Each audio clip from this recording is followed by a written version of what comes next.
கதையை கேட்கவும் லைக் பண்ணுங்கள், கமெண்ட் பண்ணுங்கள், மேல் இருக்கும் பெல் பட்டனை அழுத்தவும். நான் அனிதா. எனக்கு இப்பொழுது 18 வயது ஆகின்றது. கல்லூரி 1ஆம் ஆண்டு படித்து கொண்டிருக்கின்றேன். எங்கள் வீட்டுக்கு ஒரே பிள்ளை. எங்கள் அப்பா அம்மா என்மேல் அதிக பாசம். என்னை சிறு வயதில் இருந்து கஷ்டமில்லாமல் வளர்த்தார்கள். எனக்காக எங்கள் அம்மா 2ஆம் குழந்தை பெற்றுக்கொள்ளவில்லை. இதை பலமுறை எங்கள் அம்மா சொல்லி நான் கேட்டிருக்கின்றேன். எங்கள் அப்பாவிற்கும் அப்படிதான். நான் ஒரு பெண் குழந்தை பெற்றுவிட்டேன் போதும் என்று நினைத்தார்கள். அம்மாவிற்கு 15 வருடம் குழந்தை இல்லை. நான் பிறந்த பின்புதான் அம்மா மகிழ்ச்சி அடைந்தார்கள். அதனால் அடுத்த குழந்தை வேண்டாம் என்று முடிவு செய்து விட்டார்கள். எனக்கு வீட்டில் அனைத்து வசதியும் உண்டு. என்னை செல்லமாக வளர்த்தார்கள். நான் கேட்டது உடனே கிடைத்துவிடும். உண்மையில் நான் மட்டும் இந்த உலகில் சந்தோஷமாக இருந்தேன் என்று நினைத்தேன். எங்கள் அப்பாவிற்கு பல சொத்துக்கள் இருந்தன. எங்கள் அப்பா கிராமத்தில் பெரிய பணக்காரர். நிறைய தொழில், அடிக்கடி வெளிநாடு சென்று வருவார்கள்.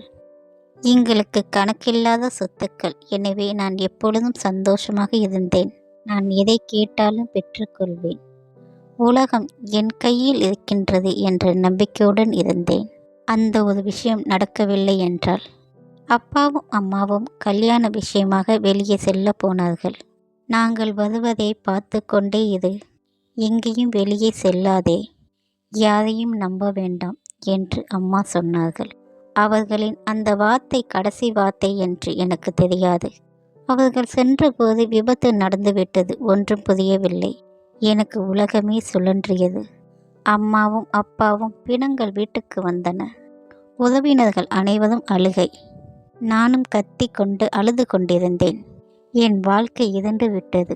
நான் அதிலிருந்து வெளியே வர முடியவில்லை. அப்பாவின் நண்பர் அனைத்து சடங்குகளையும் செய்தார். 2-3 நாட்கள் நினைவு நாட்கள் எல்லாம் முடிந்தது. அன்று எங்கள் அப்பாவின் தங்கை வந்தார். என் அத்தையை முதலாக அன்றுதான் நான் பார்த்தேன். அத்தை காதலால் திருமணம் செய்தால் அப்பாவிற்கு விருப்பமில்லை. சிறு வயதிலேயே தங்கையை விரட்டி விட்டார்கள். அப்பாவிற்கு தங்கை இருக்கின்றார் என்று கேள்விப்பட்டிருந்தேன். ஆனால் இன்று வரை நான் பார்த்ததில்லை. அத்தை என்னை கட்டி பிடித்து கொண்டு அழுதாள். அவளுக்கு என் மேல் பாசம் இருக்கின்றது என்று நினைத்தேன். ஒரு 2 நாட்கள் அவர்கள் என்னிடம் தங்கிவிட்டார்கள். அத்தைக்கு கணவன் இல்லை. ஒரு மகன் ரஞ்சித். அவர் கூலி வேலை செய்கின்றார். 2-3 நாட்கள் கழித்து அப்பாவின் நண்பர் எங்கள் வீட்டுக்கு வந்தார்கள். எனக்கு தொழிலில் நஷ்டம் ஏற்பட்டு விட்டது. உங்கள் அப்பாவின் கடன் நீதான் அடைக்க வேண்டும் என்று சொல்லி சில பத்திரங்களில் கையொப்பம் வாங்கினார். எனக்கு ஒன்றும் புரியவில்லை. இதை பற்றி நான் யாரிடம் கேட்க முடியும்? அப்பொழுது நான் சிறியவள். நானும் கையெழுத்து போட்டேன். சில சொத்துக்களை அவர் விற்று எடுத்துக்கொண்டார். மீதியுள்ள சொத்துக்களை எனக்கு எழுதி மாற்றிக்கொண்டேன். எனக்கு புரியவில்லை என்ன நடக்கிறது என்று. யாரிடத்தில் நான் கேட்கப் போகின்றேன்? அப்பா இல்லை. நானும் அதை அப்படியே விட்டுவிட்டேன். பின்பு அத்தை அவர்கள் என்னை வீட்டுக்கு அழைத்து சென்றார்கள். நான் சென்றதிலிருந்து அன்பாக பாசமாக பார்த்து கொண்டார்கள். என்னிடம் எந்த வேலையும் செய்ய சொல்வதில்லை. அனைத்துமே அவர்கள்தான். நான் மகிழ்ச்சியாக இருந்தேன். அத்தை என் மீது எவ்வளவு பாசமாக இருந்தால், சிறு வயதில் இருந்திருந்தால் இன்னும் அதிகம் பாசம் கிடைத்திருக்கும் என்று நினைத்து கொண்டேன். அப்பொழுது அத்தை சில பேப்பர்களில் என்னிடம் கையொப்பம் வாங்கினார்கள். நான் என்ன என்று கேட்டேன். அதற்கு அத்தை சொன்னது, சொத்துக்கள் உன் பெயரில் இருந்தால் யாராவது உன்னை ஏமாற்றி விடுவார்கள். என் பெயரில் மாற்றிவிடு என்று. நானும் சிறியவள், அனுபவமில்லை. அவரின் பாசத்தில் நம்பி எழுதி கொடுத்து விட்டேன். பிறகுதான் தெரிந்தது அத்தை என்னை ஏமாற்றி விட்டார்கள் என்று. அப்பொழுதுதான் அம்மா சொன்ன வார்த்தை எனக்கு நினைவுக்கு வந்தது. யாரையும் நம்ப வேண்டாம் என்று. ஆனால் இதன் மேல் என்ன செய்ய முடியும்? பின்பு அத்தையின் போக்கு மெல்ல மெல்ல மாற்றம் அடைந்தது. அடுத்த நாள் முதல் அதிக வேலை. வீட்டில் அனைத்து வேலையும் நான் தான். துணி துவைப்பது, பாத்திரம் கழுவுவது, சமைப்பது எல்லாம் நான் தான். எனக்கு வேலை செய்ய தெரியாது. நான் செல்லமாக வளர்ந்தவள். தவறு செய்தால் அத்தை அடிப்பாள், திட்டுவாள்.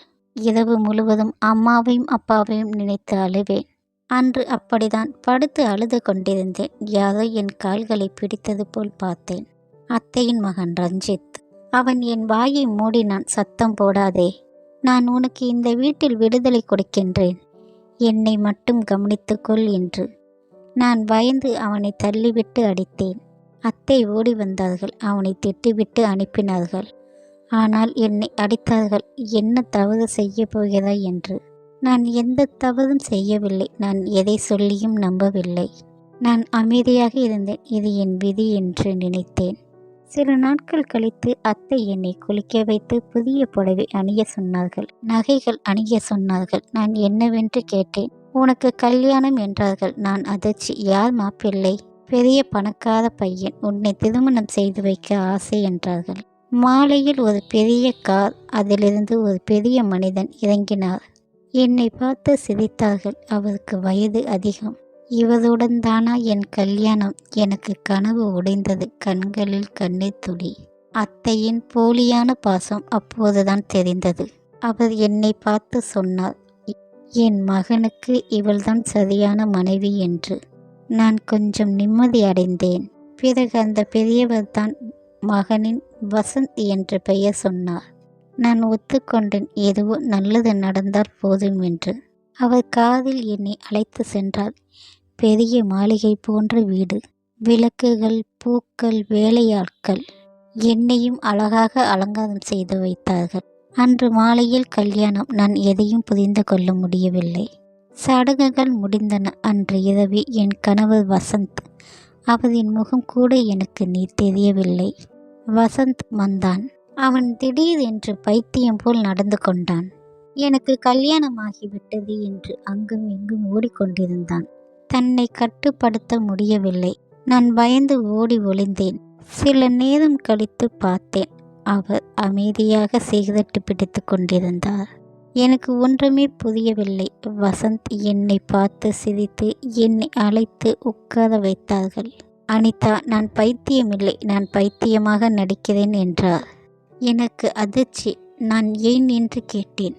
தன் கதையை சொன்னார். அப்பொழுது எனக்கு 10 வயது இருக்கும்.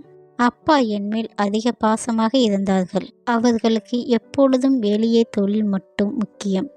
குடும்பம் என்பது அடுத்த பக்கம்தான். இதற்கிடையில் எங்கள் அம்மா அப்பாவின் நண்பனுடன் பழக்கம் ஆரம்பித்தார்கள். இது மெல்ல மெல்ல அப்பாவிடம் தெரிய வந்தது. அன்று அதனால் அப்பா கோபத்தில் அம்மாவிடம் பேச ஆரம்பித்தார்கள், இனி அந்த நண்பனுடன் பழகக்கூடாது என்று. ஆனால் அம்மா கேட்கவில்லை. இந்த கவலையில் அப்பா ஒரு நாள் நோய்வாய்ப்பட்டு இறந்து விட்டார்கள். உண்மையை யாருக்குமே நாங்கள் சொல்லவில்லை. பின்பு அப்பாவின் நண்பர் அம்மாவை திருமணம் செய்து கொண்டார்கள். அவருக்கு ஒரு மகன் திலீப். அம்மாவின் நடத்தை பிடிக்காததால் அப்பா முன்பே அனைத்து சொத்துக்களையும் என் பேரில் எழுதி வைத்து விட்டார்கள். அப்பா இறந்த பின்புதான் அம்மாவிற்கு தெரிய வந்தது. சொத்துக்களுக்காக என்னை இரண்டாவது அப்பா கொல்ல வேண்டுமென்று பல முயற்சிகள் செய்தார்கள். அதிலிருந்து நான் தப்பித்து வந்தேன். ஆனால் இப்படியே நடக்க என்னால் முடியவில்லை. அதனால் ஒரு சமயம் கார் விபத்து ஏற்பட்டது. அதை எனக்கு சாதகமாக நான் எடுத்துக்கொண்டேன். அன்றிலிருந்து நான் பைத்தியமாக நடிக்க ஆரம்பித்தேன். வெளியேதான் நான் பைத்தியம், ஆனால் உள்ளே நான் நல்லவனாக இருப்பேன் என்று சொன்னதும் வசந்த் கண்களில் கண்ணீர் சிந்தி விட்டார். அவரின் கதையை கேட்டு எனக்கு மனம் உடைந்தது. அந்த நாளிலிருந்து நான் வசந்துக்கு உதவி செய்ய முடிவு செய்தேன். வீட்டில் இரண்டாவது அப்பா என்னையும் கொடுமைகள் செய்தார்கள். என்னை வேலைக்காரி போல் நடத்தினார்கள். என்னை பட்டினி போட ஆரம்பித்தார்கள். நான் எல்லாத்தையும் தாங்கினேன். எப்படியும் ஒரு நாள் எனக்கு விடுவு காலம் வரும் என்ற நம்பிக்கையுடன். ஆனால் வசந்த் மட்டும் எனக்கு அன்பு, பாசம், ஆசை அனைத்தையும் அதிகமாக காட்ட ஆரம்பித்தார்கள். அதனால்தான் அனைத்து கொடுமைகளையும் நான் தாங்கிக் கொண்டேன். அன்றொரு நாள் இரண்டாவது அப்பா மயங்கி விழுந்தார்கள். மருத்துவமனைக்கு அழைத்து சென்றார்கள். டாக்டர் அவரை முழு பரிசோதனை செய்தார்கள். பின்பு மூளையில் கட்டி பெரியதாகிவிட்டது. சில நாட்கள் மட்டுமே உயிரோடு இருப்பார்கள் என்று சொல்லிவிட்டார்கள். எப்படி இருந்தாலும் கெட்டவனின் ஆட்டம் என்றாவது அடங்கும் என்று நான் நினைத்து கொண்டேன். சில நாட்களிலே அவர் இறந்து விட்டார்கள். அவரின் மரணத்துக்கு பின் வசந்தின் பைத்திய நடிப்பு முடிந்தது. தன் வாழ்க்கையை வாழ ஆரம்பித்தார்கள். வீட்டையும் அனைத்து சொத்துக்களையும் தொழிலையும் வசந்த் பார்த்து கொண்டார்கள். அத்தையும் தம்பியும் வீட்டிலிருந்து அனுப்பிவிட்டார்கள். ஆனால் தம்பிக்கு சில சொத்துக்களை எழுதி கொடுத்தார் மனித நேயம் காரணமாக. பின்பு நானும் வசந்தும் சந்தோஷமாக வாழத் தொடங்கினோம். எப்படி இருந்தாலும் அத்தை எனக்கு கெட்டதை நினைத்தார்கள். ஆனால் கடவுள் எனக்கு நல்ல வழியை கொடுத்து விட்டார். எவ்வளவு கஷ்டப்பட்டு இருக்கின்றேன். விடிவு காலம் கிடைத்து விட்டது. என் மனதில் நினைத்து கொண்டு மகிழ்ச்சியாக இருக்கின்றேன். எனக்கு ஒரு பெண் குழந்தை பிறந்தால் மகாலட்சுமி என்று பெயர் வைத்தோம். இப்பொழுது அந்த வீட்டில் அனைவரும் என்னை மதிக்கின்றார்கள். இந்த மாளிகையில் உண்மையில் நான் மகளாதான் வாழ்கின்றேன். எவ்வளவு கஷ்டங்கள் இருந்தாலும் இப்பொழுது நான் அமைதியாகவும் சந்தோஷமாக இருக்கின்றேன். நன்றி. இந்த கதையை கேட்கும் முன் லைக் பண்ணுங்கள், கமெண்ட் பண்ணுங்கள், மேல் இருக்கும் பெல் பட்டனை அழுத்தவும். நன்றி.